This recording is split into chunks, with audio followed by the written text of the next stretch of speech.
Eu quero, nesta noite, fazer uso do versículo 1 do capítulo 12 de Romanos, para trazer uma mensagem bem sucinta para vocês, com base nesse versículo.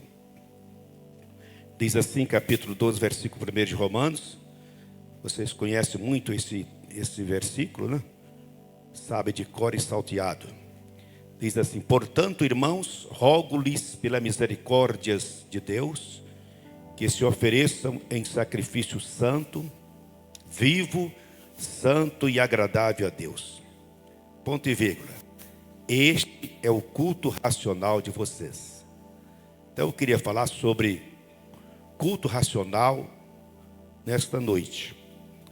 Quero tirar desse versículo aqui esta expressão bem forte, mas bem significativa, bem definitiva do que é culto racional. Quando nós falamos de culto racional, a gente pode pensar o contrário, culto irracional, não é? Então o que é um culto irracional? Tem culto racional, então tem teu culto irracional. Um culto irracional é aquele que não é vivo, que não é santo e não é agradável a Deus. Não é? Então esse é o culto irracional. O culto irracional é aquele que ele está contaminado de fermentos, não é? Que não convém na presença do Senhor Deus, de rituais que não convém, né? De expressão que não convém, né? De técnicas neurolinguísticas, né? Algumas pessoas que querem até ensinar você a fazer culto com algumas técnicas neurolinguísticas, né? Algumas técnicas da psicoanálise, né? Você querer então impressionar Deus com alguma técnica de prestar culto. Mas isso é coisa irracional, sem dúvida. Então nós vamos tratar do culto racional. O apóstolo Paulo está falando aqui, ele está combatendo o culto de formalidade, formalismo dos judeus, né? De formalismo dos judeus, aquele culto que eles prestavam, cantavam, faziam sacrifício, mas que Deus não aceitava, que Deus não agradava, que Deus não recebia, né? Então Paulo estava contestando aqueles cultos que Isaías, capítulo 1, verso 10, fala, e Miqueias, capítulo 6, fala, né? Contando como Deus não agradava, não recebia, não alegrava por aquela formalidade de um rito, de uma religião morta, não santa e não agradável ao Senhor. Então, o culto racional, ele tem as suas características próprias. Eles têm suas qualidades de vida, têm suas marcas devidas. O culto racional não depende de um templo físico, né? Da beleza de um templo físico. Não depende da harmonia de um templo físico, da beleza daqueles que ocupam aqui o altar, né? Do estilo do pastor, né? Do cabelo dele, da palavra dele, do look dele, não? Então, o culto racional, ele depende de corações convertidos e que com sinceridade apresenta ao Senhor o seu louvor, a sua gratidão, a sua exaltação. E essa pessoa que faz isso com muita convicção, ela está dizendo: eu sou totalmente convertido ao Senhor Jesus. O culto racional é a nossa conexão com os céus, né? Culto racional é quando a gente conecta com o céu. O culto, a gente precisa sentir o céu perto da gente. O céu tem que abaixar, o clima celestial tem que estar presente. Senão, não passa de uma reunião de homens religiosos. né? Culto racional tem que ter razão de ser, tem que ter intenção, tem que ter postura de devoção e tem que ter motivações corretas. Tem que ter, portanto, razão. Eu tenho razão de prestar o meu culto oracional, porque reconheço que Deus é bom, que a sua misericórdia é grande, o que Ele fez por mim, o que Ele está fazendo, Ele merece da minha parte todo louvor, toda glória e toda exaltação. Então, o culto oracional, ele tem que ter intenção. A minha intenção nesta noite, de fato, é fazer um culto, realizar um culto que agrada ao Senhor Deus. Olha, e o culto que agrada a Deus, você sai daqui sabendo, certeza. Tem vezes que você vem na igreja, você não tem coragem de falar para você, mas se você for sincero, você fala assim: hoje o meu culto não alcançou o céu. Parece que eu estava ocupada, a minha mente estava ocupada com tanta coisa, o meu coração estava tão distante, eu não consegui conectar com o céu. Então tem que ter razão, tem que ter intenção forte, postura e devoção, né? É uma inconveniência você estar no culto e lendo aqui a mensagem, o jogo do Vila Nova, que está acabando. Vocês sabem dar glória a Deus ou se aplaude Vila Nova? Então é postura indevida quando alguém está no culto com o celular ligado, escutando notícias, ou sabendo de alguma informação que ele queira saber. Então você está fora não está conectado no culto. Então culto, o celularzinho deve estar bem escondidinho em algum lugar, porque senão você vai ser impedido de fazer um culto real. Olha, tem que ter motivações corretas, né? Motivação correta. A motivação da gente define o resultado daquilo que nós fazemos. Então, eu e você estamos aqui, nós reunimos como igreja com motivações certas. Motivação de, mais uma vez, prestar um serviço de culto a Deus. Motivação de estar agradando ao Senhor Deus. Motivação que o nosso coração receba da parte do céu aquela sintonia, né? Aquela presença gostosa de quem sabe o quanto é bom a presença do Senhor Deus. Muito bem. A Bíblia diz: quando vocês reunirem, haja entre vós salmos, cânticos espirituais, hajam entre vós profecias, entre vós louvor e adoração. Então, quando nós reunimos aqui, a proposta é essa aqui. Nós não reunimos aqui para botar a semana política em dia, não reunimos aqui para saber a previsão da semana que vem, nós não reunimos aqui para saber qual que é a perspectiva do dólar semana que vem. Não, nós reunimos aqui para cânticos espirituais, para profecia, para louvor, para adoração e para apresentar salmo de louvor ao Senhor Deus. Amém? A Bíblia, capítulo 11 de 1 Coríntios, Paulo exortando: quando vocês reúnem, ele exortando a igreja de Corinto, vocês reúnem não para melhor, mas para pior. Para pior. Então, a característica e o objetivo de um culto, a gente reúne para ser melhor, para melhorar a nossa vida, melhorar as nossas emoções, melhorar nossas perspectivas internas, melhorar a nossa paz, a nossa comunhão, melhorar a nossa convicção de fé. Então, o culto que nós celebramos é para melhora de cada um de nós em particular. Aleluia. Olha, o culto racional, ele é racional pela consciência de quem sabe o que Deus é. A gente tem que ter consciência para fazer um culto racional, sabendo o que Deus é.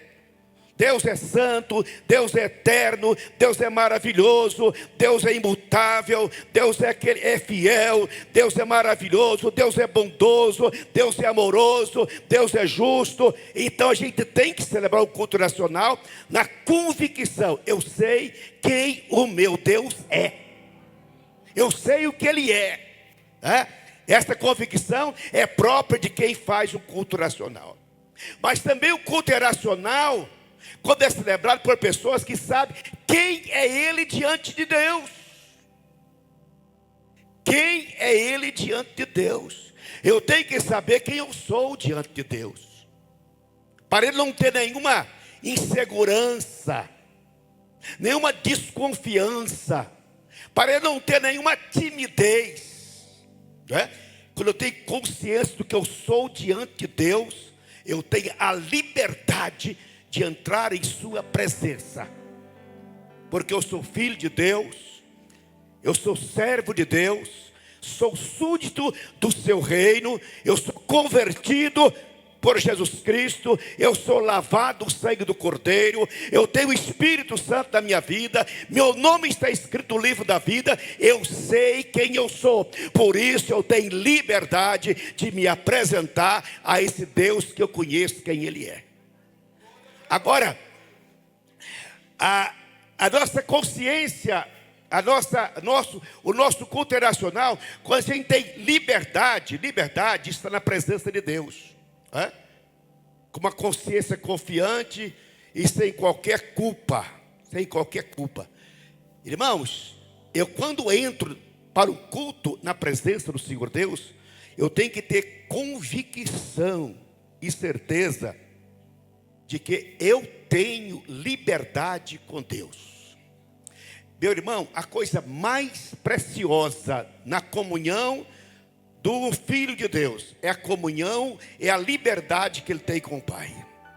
Quando nós não temos liberdade com Deus, nós somos desconfiados, nós somos tímidos, nós somos às vezes até meio assim envergonhados, nós somos às vezes acanhados, porque a gente culpa a gente mesmo, a gente desconfia da nossa própria salvação, a gente não admite aquilo que o pastor está falando, que eu sou diante do Senhor Deus. Aí fica: será que eu tenho isso tudo? Quando eu apresento diante do Senhor Deus, no seu altar, na sua presença, eu tenho algumas condições básicas, e essas são as características de um culto nacional. Um culto nacional, primeiro tem que ter a presença do Espírito Santo. Se faltar o Espírito Santo, não tem culto. Se o Espírito Santo não estiver presente, não tem louvor. Se o Espírito Santo não estiver presente, não tem adoração. Se o Espírito Santo não estiver presente, Deus não age, Deus não opera. Então, a presença do Espírito Santo é a exigência básica para o culto nacional. Amém? Segunda coisa, o culto nacional tem que ter a eficácia do sangue de Jesus. Do sangue de Jesus. Nós só podemos permanecer na presença de Deus por causa do sangue de Jesus que está sobre a nossa vida. Quando Jesus contempla os seus filhos no altar dele, na sua presença, ele não vê pessoas particulares. Ele não vê indivíduos com as características humanas próprias. Quando Deus recebe alguém no seu altar, na sua presença, para prestar o culto, Ele recebe uma pessoa, uma mulher, um homem, que está coberto pelo sangue do Senhor Jesus Cristo. O Senhor me aceita tão somente porque o seu sangue está sobre a minha vida. O culto, portanto, tem que ser racional quando eu tenho a autoridade, a liberdade, a confiança, a certeza que o sangue de Jesus Cristo me purificou de todo o pecado. Por isso eu posso estar na presença do Senhor Deus, na autoridade do sangue do Cordeiro, que tira todo o pecado, que purifica a alma do homem e dá a esse homem a liberdade de falar com o Pai. Essa é a condição. A gente precisa, portanto, o culto racional tem que ser culto de verdade, louvor de verdade, adoração de verdade. Não pode ser nada parcial, tem que ser uma entrega total, né? Uma entrega sincera de corpo, alma e espírito. Corpo, alma e espírito. Não tem como desassociar isso, irmão. A gente, quando está na igreja, um culto assim, se você não tem, por exemplo, fazer o culto e ao mesmo tempo e estar com o seu corpo, por exemplo, aí, fazendo palavras cruzadas, né? Está no culto, adorando em espírito, mas ao mesmo tempo está com o seu corpo pensando, a sua mente pensando em outra coisa que não é a casa do Senhor Deus. Então, culto envolve corpo, alma e espírito. Tá? Corpo, alma e corpo, essa bainha, esse tabernáculo aqui, aonde esse tabernáculo carrega a alma e espírito. Então eu tenho que envolver a minha alma, minhas emoções. Eu tenho que envolver o espírito, porque o espírito é o meio pelo qual eu falo com Deus, eu sinto Deus, eu aproximo de Deus e eu sirvo a Deus. E é exatamente no espírito que Deus manifesta o seu Shekinah. Não é no corpo, não. Tem muita gente que quer inverter, né? Ele fica todo pulando, mas não começa no corpo, começa no espírito.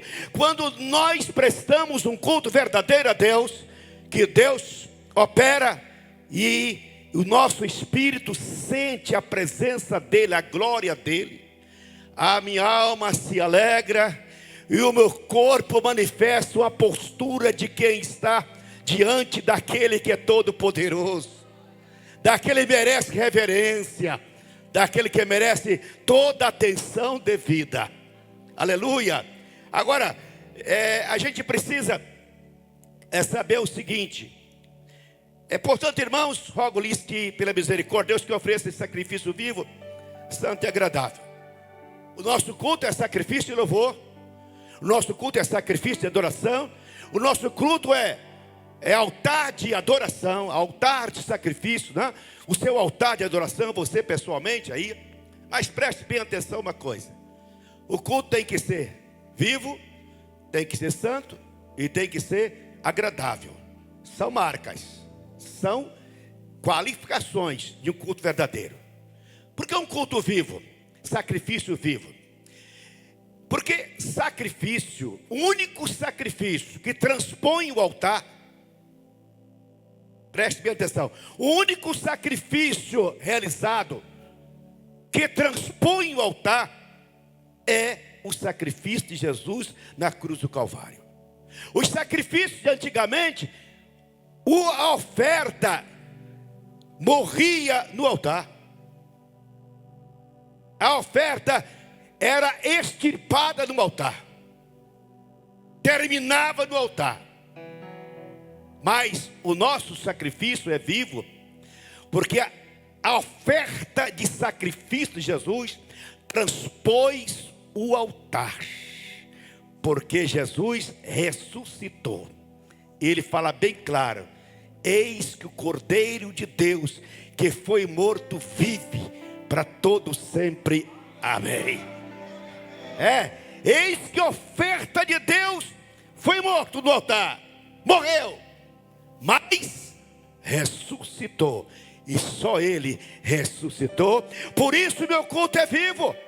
Eu presto um culto vivo, porque eu estou adorando um Deus vivo, ao Cordeiro vivo, a uma oferta viva. E eu tenho que estar, portanto, tendo vida na vida de quem é a vida eterna. Irmãos, Deus não recebe culto de morto. Pastor, mas o senhor fala morto do sepulcro. Não, morto. Tem muitas pessoas mortas que não têm vida espiritual. Deus só recebe culto de pessoas que têm vida espiritual.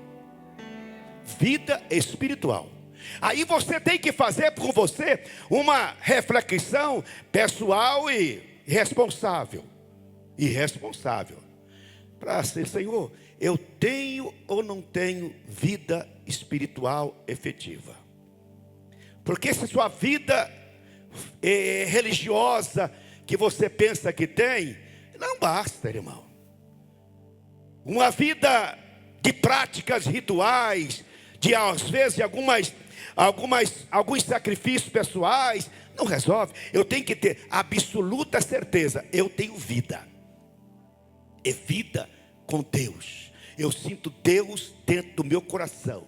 Eu sinto a paz de Deus. Eu sinto o mover de Deus. Eu sinto o agir de Deus. Eu não estou morto. Eu estou vivo. Vivo, prestando um culto àquele que está vivo para todo sempre, que é Jesus.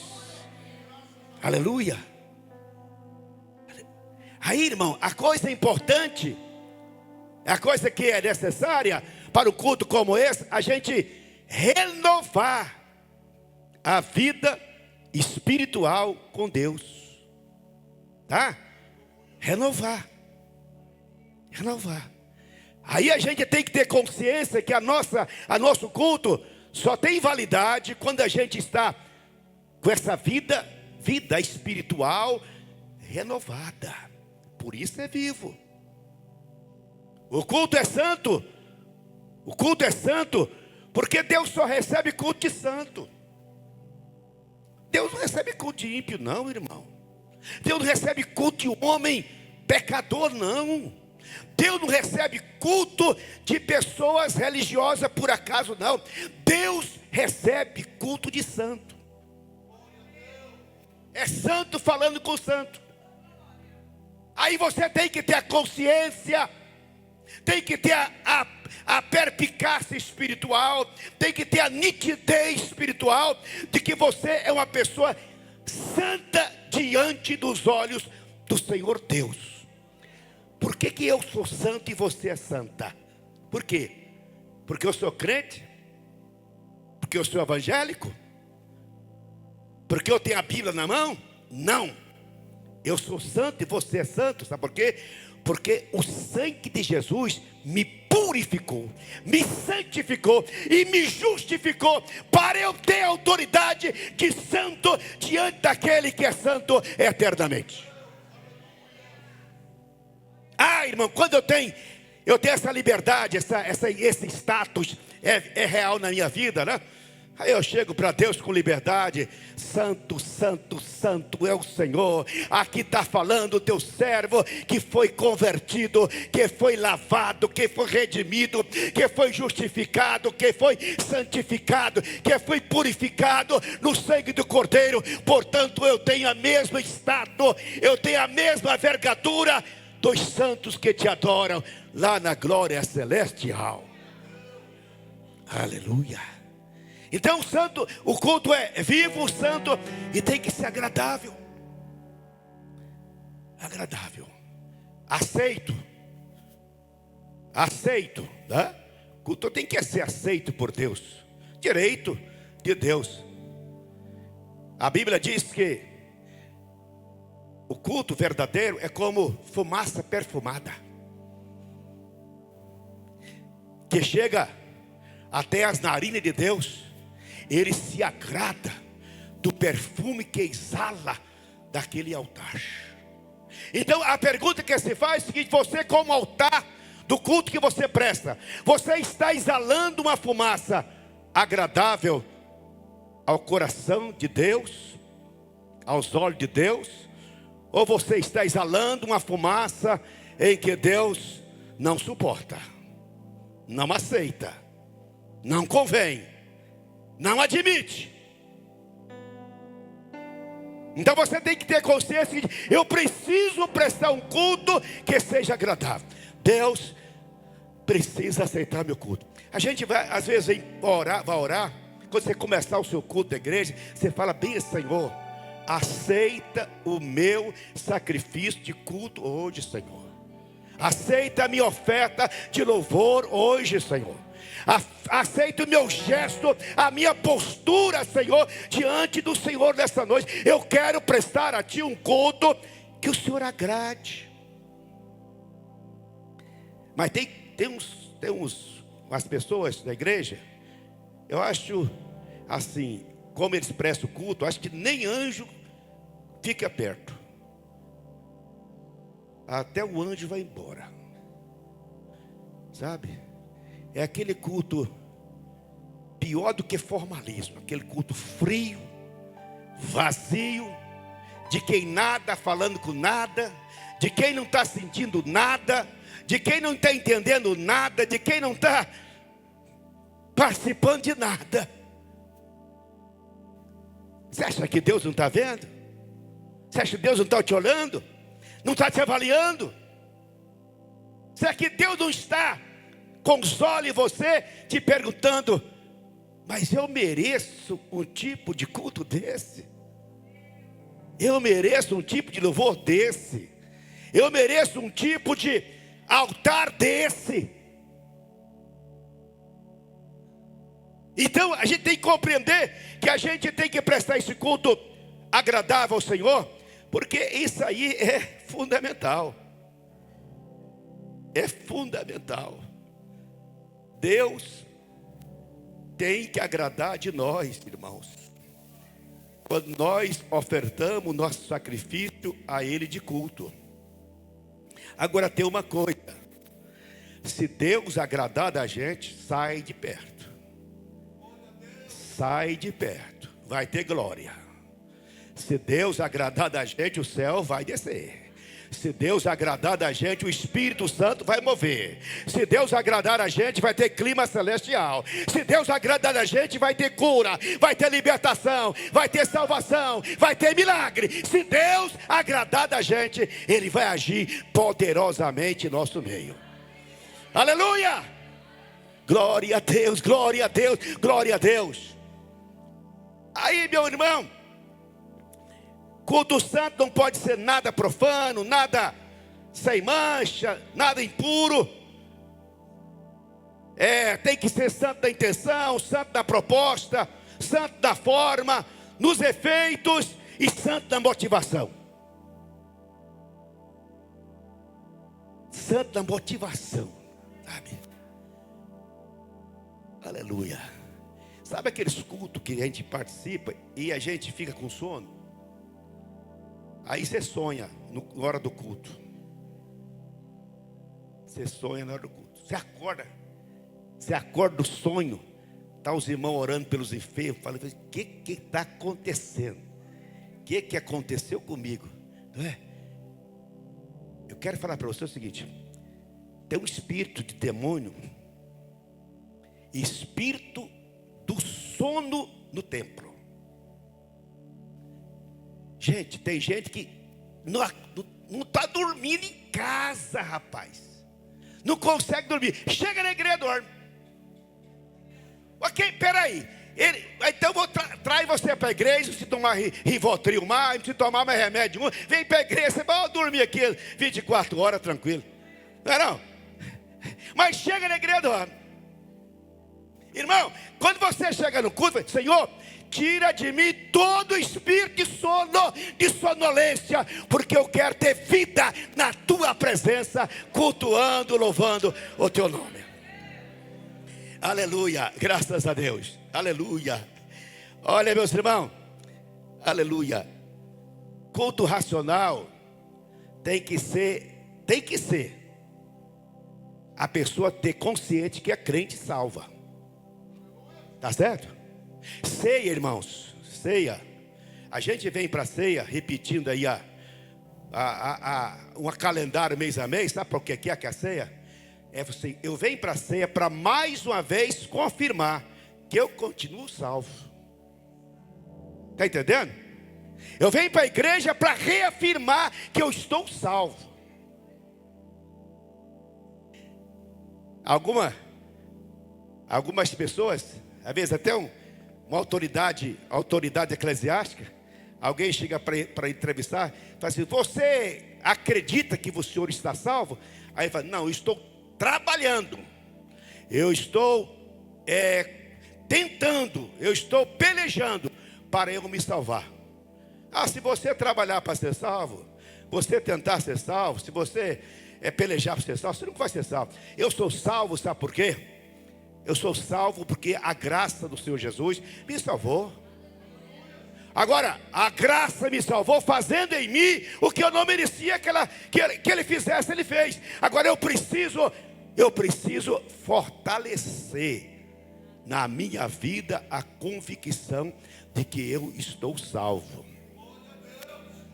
Se você é crente em Jesus, se você presta culto a Deus, e se alguém te perguntar que você é salvo, você duvidar, o seu culto não vai ser aceito, prezado. O seu culto não tem direção certa. O seu culto não tem motivação certa. Eu quero que você entenda o seguinte: se você é crente em Jesus Cristo, se alguém te perguntar, por acaso você é salvo? Você fala assim: sou salvo graças a Deus, e tem mais, meu nome também está escrito no livro da vida. Aleluia! A gente tem que ter autoridade de falar, de gritar, de proclamar, de exaltar a salvação que nós temos em Jesus. Há uma alegria, a alegria da salvação, né? A alegria da salvação. A gente às vezes perde a alegria da salvação. A ceia, uma das razões da ceia é que eu venho aqui, eu venho me alegrar na alegria da minha salvação. Razão que eu tenho para vir à ceia, porque eu sou salvo. Logo eu quero alegrar nessa alegria que só tem quem tem Jesus no seu coração. Aleluia. Agora, meus irmãos, eu quero que você nesta noite, você está aqui para celebrar este culto, para prestar sua adoração a Deus, o seu serviço de adoração ao Senhor, que é culto, né? Culto, portanto, é conexão com o céu. Culto, portanto, é renovo de alegria da salvação. Culto, portanto, é você ter liberdade, ter disposição, né? De estar reconhecendo o que você é diante de Deus e o que Deus é para você. Com esse entendimento é que eu presto culto, com essa compreensão que meu culto é prestado, tá? Então hoje nós vamos tomar a ceia, mais uma vez. Não que a ceia seja um culto diferente. Para mim, eu penso o seguinte: ceia eu acho tão assim, tão gostosa, tão boa. Achava que todo culto tinha que ter ceia. Tão bom que é. Aí tem até uns irmãos que só vêm no culto da ceia também. Aí perde os outros cultos, né? Mas a ceia é um momento da gente celebrar. A gente celebrar é a festa do ágape, né? É a festa do ágape. A ceia, portanto, é a festa da comunhão em Deus. É o culto da celebração da comunhão em Deus. Aqui ninguém precisa aceitar Jesus de novo. Aqui ninguém precisa batizar de novo. Aqui precisa de pessoas que foram convertidas, que foram batizadas, renovar a certeza da bênção, da salvação, da alegria, da comunhão, do amor, da bondade de Deus na sua vida. A ceia é lugar a gente tomar um pouquinho, sabe, de vitamina espiritual. Toma um pouquinho de energético do Espírito Santo, sabe? Tomar uma injeção de ânimo espiritual. A ceia é para isso. A ceia, eu gosto de comparar a ceia com um quartel-general. Quartel-general. Você passou 30 dias, talvez você gastou aí as suas munições nesses 30 dias. Você desgastou pelas suas lutas, seus problemas, suas dificuldades, suas preocupações, suas falhas, suas fraquezas. Aí você vem para a ceia. Senhor, eu vim aqui para me municiar de novo. Eu vim aqui, Senhor, para botar bala no meu revólver. Botar dinamite no meu canhão. E eu vim aqui, Senhor, para renovar a minha alegria, renovar a minha fé, renovar as minhas forças, renovar a minha certeza de que eu te conheço na plenitude do que o Senhor é. Amém?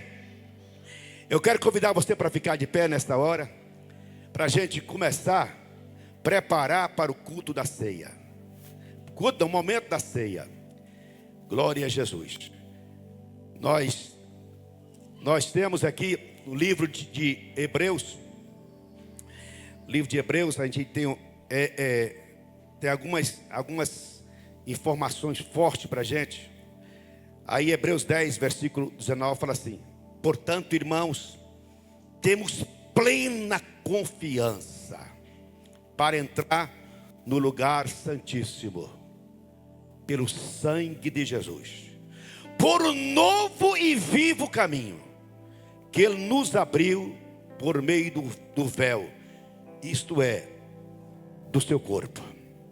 Temos, pois, um grande sacerdote sobre a casa de Deus. Sendo assim, aproximemos de Deus com coração sincero e com plena convicção de fé, tendo os corações aspergidos para nos purificar de uma consciência culpada, e tendo nossos corpos lavados com água pura. É este o tipo de que nós precisamos apresentar ao Senhor Deus. Então, eu quero nesta reunião de ceia alertar para você o seguinte: a gente precisa, eu preciso, você precisa cada dia tornar o culto da gente racional. Então, o culto racional não é formas humanas de prestar, né? O culto racional não é a beleza estética do prédio.